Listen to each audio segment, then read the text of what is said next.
Hey guys, how's it going? It is Michael, and this is my first video on this channel. And what I wanted to go over today is this head unit that I got for the 4Runner. I have a 2016 4Runner. I love the car.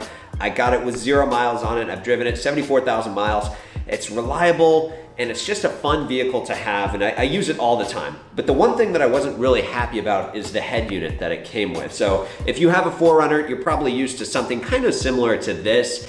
This is the head unit that it comes with. In my opinion, it's a little bit dated. It still has a CD player, which, not to knock it if that's your thing. I don't use CDs. The screen is very small, and I'm not a big fan of this silver. Personally, I think it's a little dated. I'm more of a sleek, I like matte black, maybe a little carbon fiber accents. So that was one thing that I didn't like about the 4Runner.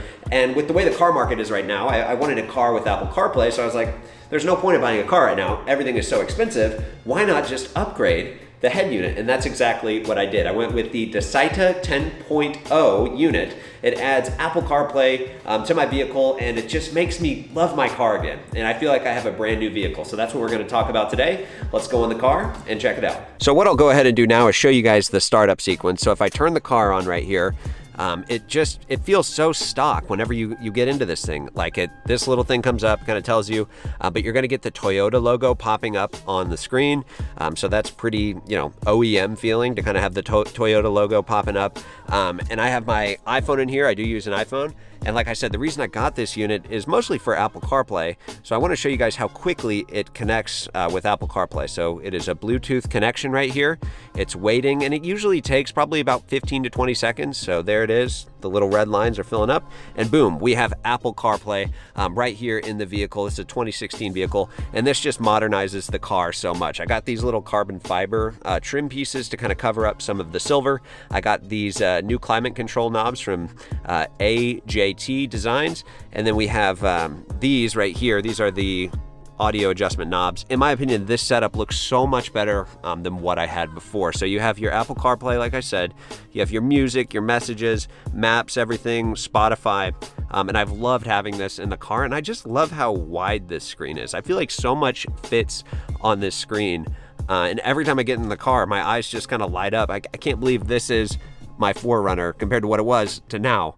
It's great. So as far as installing this unit goes, it took me about 2.5 hours, I would say, from start to finish. From getting the package from Amazon, which came very quickly, it was about 2-day shipping, to opening it up, to taking out the existing head unit, and then you have to switch some stuff. You have to move the air vents over from the old one to the new one and transfer a couple clips. But I followed a video by Overland Engineer, and I'll link that video down below in the description, and it made the process much, much easier. The instructions that this unit comes with are really not good. In fact, I would say that's probably the biggest negative, is just the instructions really weren't clear.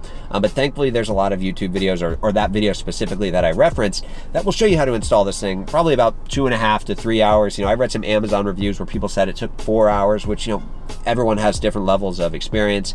But for me, it took about 2.5 hours, and it was well worth it. So one thing I was kind of concerned about when I got this unit was, how does the backup camera work? So I'm gonna go ahead and put my car into reverse here and show you guys. I love how this backup camera takes up the entire screen. It is slightly skewed a little bit, it's stretched out, but these lines are still accurate. And I just like it. It's a little bit bigger. It might downgrade the quality just a little bit because it has to stretch it out for this screen. But as you guys can see here in my beautiful, messy garage, that it looks pretty good. I have no complaints about the quality of the backup camera. I also have no complaints about the quality of the phone calls, because it comes with this mic right here. I've done calls through Apple CarPlay, and I've had 0 people saying I can't understand you, or I can't hear you, it sounds muffled. It sounds great. It has that mic right there. You have your iPhone in the car, and you can still make phone calls, no problem. So like I said earlier, the thing that really drew me to this unit is just how flush and clean it looks. There are some other units on the market that I watched. There's an Alpine one. I watched a couple Sony videos, and those have a floating screen. And what I noticed when I was watching those videos is they cover up the air vents just a little bit. Now, it may not seem like a big deal to you, but it gets hot where I am in Oklahoma. We have some pretty cold winters. And when you come into a black 4Runner in the summer when it's like 100 degrees out, I'd like there to be maximum airflow, and I'd like those not to be blocked at all. So that's why I went with this unit. Not to mention This one was $680 from Amazon, and the Sony unit was pushing $900. So the price difference to me wasn't worth it. Yes, you do get a little bit smaller screen with this unit. I'm not gonna be playing PlayStation on it. I'm just gonna have it for Apple CarPlay. I like how flush it looks. Now, another cool thing is you can actually watch YouTube videos on this unit. So it's built on Android Auto. So Apple CarPlay is basically just a plug-in to Android Auto. Like, the operating system of this is Android Auto. So you can get on the Google Play Store and download apps. You have to log in, but you can go on there and get on Google Chrome.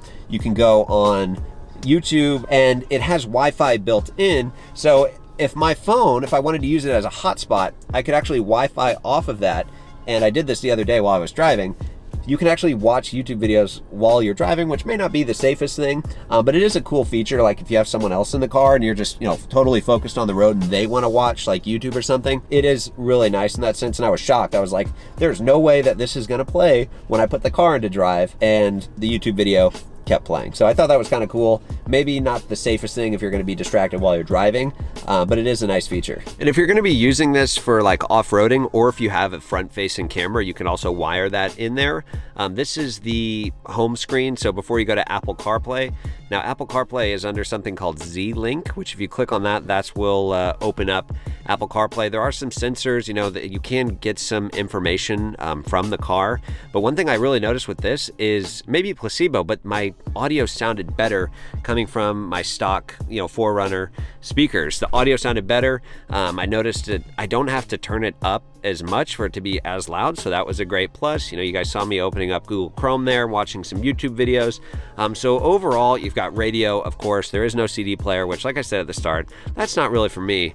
Overall, this thing is freaking incredible compared to what comes with the 4Runner. So in conclusion, I love this thing. It's really hard for me to nitpick. There may be like one or two pieces of like dust stuck under the screen, but I can't even see it. Other than that, I think it's great. It's worked flawlessly for me. I've had it for a month. So if you're on the fence, or you want to kind of upgrade your 4Runner, just the head unit, you still want something that looks like it's OEM and it's not a giant screen attached to it, I think this is the one for you. So that's where I'm going to wrap this video up. Thank you guys very much for watching. If you liked it, be sure to leave a like, subscribe for some more videos, and I'll link this product out down below in the description on Amazon if you are interested. But that's it for me, guys. Thanks for watching. Take care.